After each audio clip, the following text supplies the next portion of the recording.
सौतेली बहनें। रंगापुर नाम के गांव में शालिनी नाम की एक औरत रहा करती थी। उसे दो बेटियां थी। एक का नाम था शिवानी और दूसरी का सुहानी। शिवानी जब छोटी थी तब उसकी माँ गुजर गई थी, जिसके कारण उसके पिता रघु ने दूसरी शादी कर ली। मगर उनका भी कुछ सालों में बीमारी की वजह से देहांत हो गया और इसी वजह से शिवानी के मन में उसकी माँ और बहन के प्रति प्रेम उत्पन्न नहीं हो पाया। शिवानी और सुहानी में हमेशा झगड़ा हुआ करता था। दोनों भी बहनें एक दूसरे से कभी प्यार से बात नहीं करती थी। शालिनी ये सब देख बड़ी चिंता में रहा करती थी। ऐसे ही एक दिन, शिवानी सुहानी, चलो आ जाओ, खाना खा लो। हाँ माँ, आई। हाँ माँ, मैं भी आई। ऐसा कहकर दोनों बेटियां वहां आ जाती है और देखती है तो उनकी माँ ने उन दोनों के लिए गाजर का हलवा बनाया था। वो देख सुहानी और शिवानी बहुत खुश हो जाती है। माँ, तुमने ये हलवा मेरे लिए बनाया है? मुझे बहुत पसंद है। मुझे पता है कि मेरी दोनों बेटियों को हलवा कितना पसंद है, इसीलिए तो मैंने तुम दोनों के लिए हलवा बनाया है। और मेरे लिए माँ? अरे हाँ बेटी, मैंने तुम्हारे लिए भी बनाया है। चलो अब जल्दी से खा लो, तुम दोनों को कॉलेज भी तो जाना है ना। जी माँ, मैं ये कटोरी ले लूँ? मुझे जल्दी पहुँचना है कॉलेज में। हाँ ले लो। और सुहानी, तुम ये वाली कटोरी ले लो। जी माँ। दोनों भी हलवा खाती है और एक दूसरे की ओर बहुत गुस्से से देखकर वहां से चली जाती है। वो दोनों भी कॉलेज में एक साथ पढ़ा करती थी। फर्क सिर्फ इतना था कि शिवानी 3rd ईयर में थी और सुहानी 1st ईयर में। उन दोनों में 2 साल का अंतर था। फिर भी दोनों में हमेशा नोकझोंक हुआ करती थी, जैसे कि वो दोनों एक दूसरे की दुश्मन हो। ऐसे ही एक दिन, दीदी, मेरे कॉलेज की ट्रिप जाने वाली है। तुम्हारी भी ट्रिप जाने वाली है क्या? हाँ, मेरी भी जाने वाली है, मगर मेरा जाने का मन नहीं है। क्यों दीदी? क्योंकि वहाँ पे तुम हो। मुझे भी कोई शौक नहीं है तुम्हारे साथ आने का। मैंने ऐसे ही पूछ लिया। मैं जा रही हूँ। शिवानी और सुहानी एक दूसरे की ओर मुंह फेरकर वहां से चली जाती है। अगले दिन दोनों भी कॉलेज में जाती है। तब उनके टीचर उनसे पूछते हैं, शिवानी, तुम कॉलेज की ट्रिप में आने वाली हो? जी सर, मैं आने वाली हूँ। ठीक है, मैं तुम्हारा नाम लिखवा देता हूँ। जी सर। ऐसा बोलकर टीचर ट्रिप के लिए जाने वाले विद्यार्थियों की लिस्ट बना लेते हैं।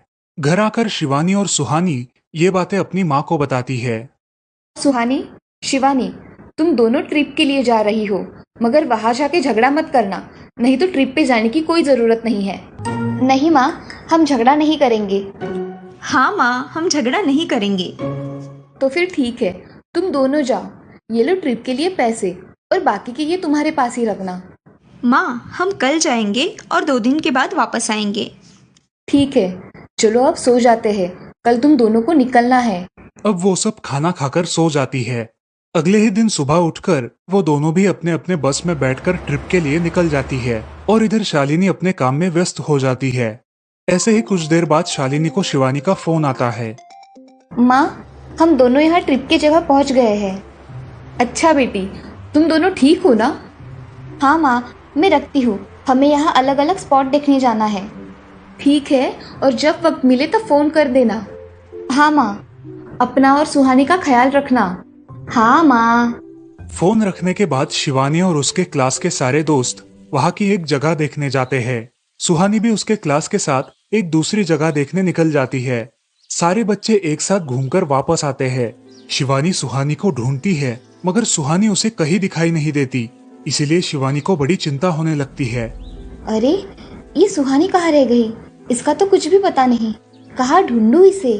तभी शिवानी को सुहानी दिखाई देती है और उसके जान में जान आ जाती है। सुहानी, कहाँ गई थी तुम? मुझे कितनी चिंता लग गई थी तुम्हारी। अरे, मैं यहाँ ही थी मेरी सहेलियों के साथ, मुझे कुछ नहीं हुआ। ऐसा बोलकर सुहानी वहाँ से चली जाती है।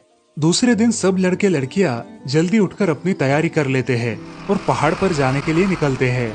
वो सब आज थोड़ा घूमकर शाम तक निकलने वाले थे। सब विद्यार्थी एक हिल स्टेशन देखने चले जाते हैं। शाम होने तक उस पहाड़ी का मजा उठाते हैं, लेकिन सुहानी बिना किसी को बताए उस पहाड़ी के एक अनजान हिस्से में चली जाती है।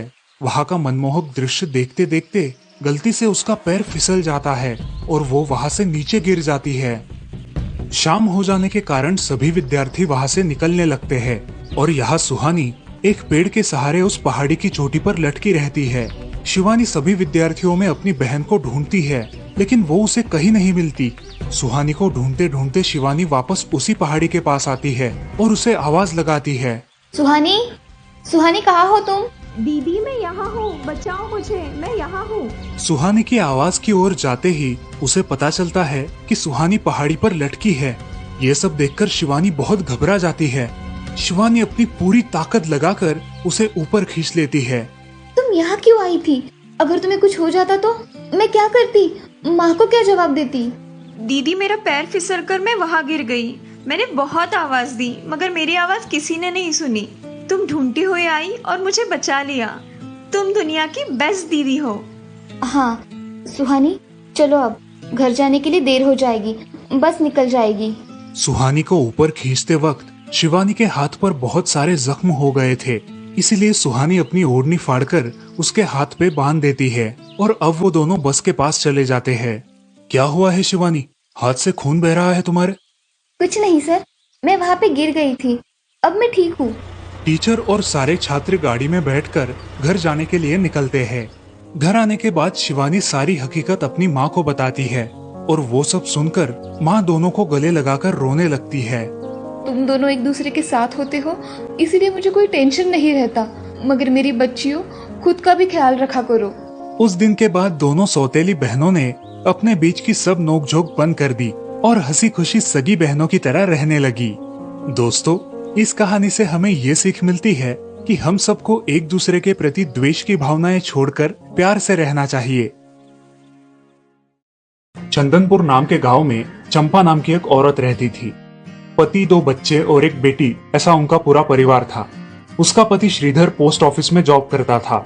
उसके कमाई से ही घर चलता था।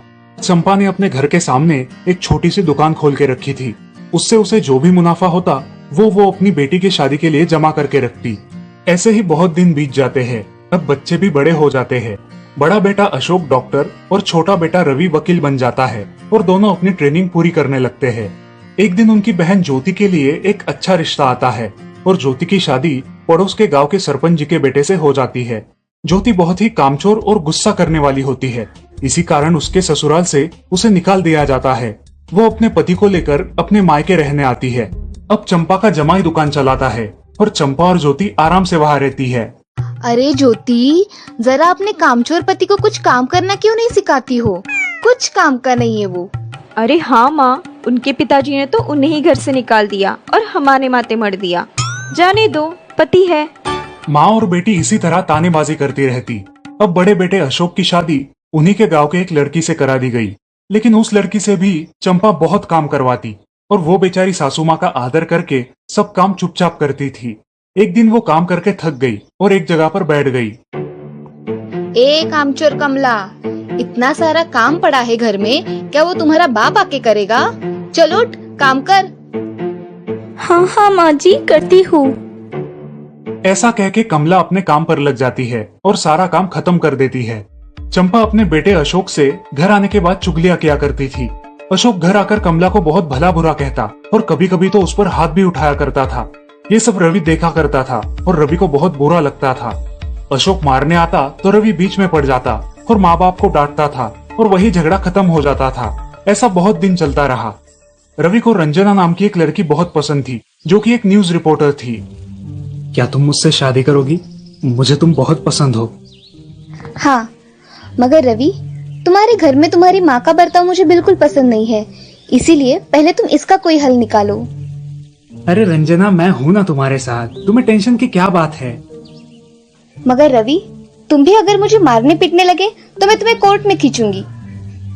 अरे हाँ बिल्कुल, वो तो तुम्हारा अधिकार है। अगले दिन रवि अपने घर में रंजना के बारे में बताता है। रवि की माँ चंपा उसे साफ मना कर देती है। रवि, तुम्हें कुछ समझ आता है या नहीं? अपनी बिरादरी की लड़की से शादी करो बेटा। इस घर में ये आखिरी शादी है और मेरे भी कुछ अरमान है बेटा। अजय, आप कुछ कहते क्यों नहीं? हाँ बेटा, तुम्हारी माँ सही कह रही है, तुम इसकी बात मान जाओ बेटा। नहीं पापा, मैं शादी करूंगा तो सिर्फ रंजना से, वरना मैं शादी नहीं करूंगा।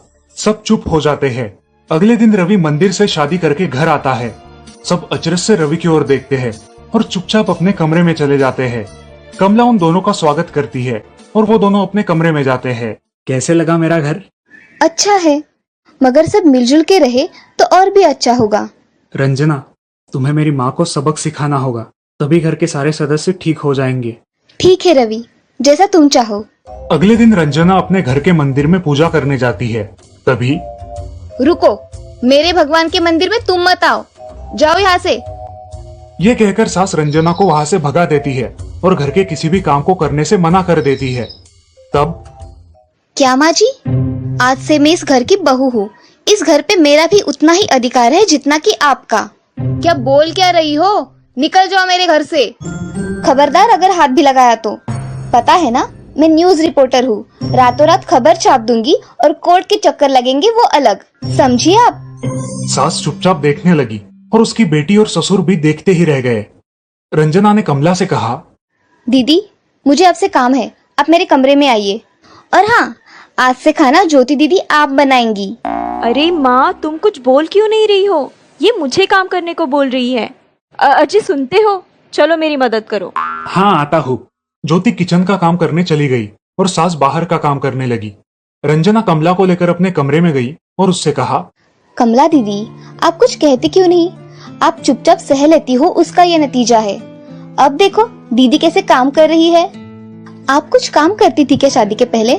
नहीं रंजना, मगर अब घर से ही अपना खुद का कुछ व्यवसाय शुरू करने का सोच रही हूँ।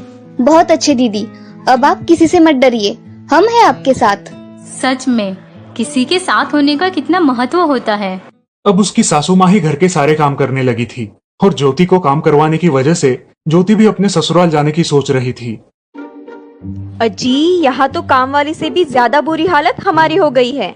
चलो हम हमारे घर चलते हैं, सब है हमारे यहाँ। अरे रे, आप कहाँ चली? अभी भी काम बाकी है। ज्योति का पति रंजना से धन्यवाद कहता है और ज्योति को लेकर अपने घर चला जाता है। अब सासू माँ एक दिन पूरा काम करके इतना थक जाती है कि उसके बदन में बहुत दर्द होने लगता है। तब दोनों बहू सास के पास चली आती है और एक बहू सास के पैर दबाती है तो दूसरी बहू सर दबाती है। सासू माँ उठकर रोने लगती है। मुझे माफ कर दो मेरी बेटियों, अब से कभी ये गलती नहीं होगी। सास को उसके किए पर पछतावा होता है और ये देखकर घर के सभी सदस्य बहुत खुश हो जाते हैं। रवि और रंजना भी बहुत खुश होते हैं। वाह बहू, जो आज तक नहीं हुआ वो तुमने करके दिखाया। बहू हो तो ऐसी। रंजना अपने बर्ताव के बदले माफी मांगती है और अब सब लोग खुशी खुशी रहने लगते हैं। तो दोस्तों, इस कहानी से हमें ये सीख मिलती है कि हम सब मिलके परिवार बनता है और हम सब परिवार का महत्वपूर्ण अंग होते हैं। परिवार के काम मिल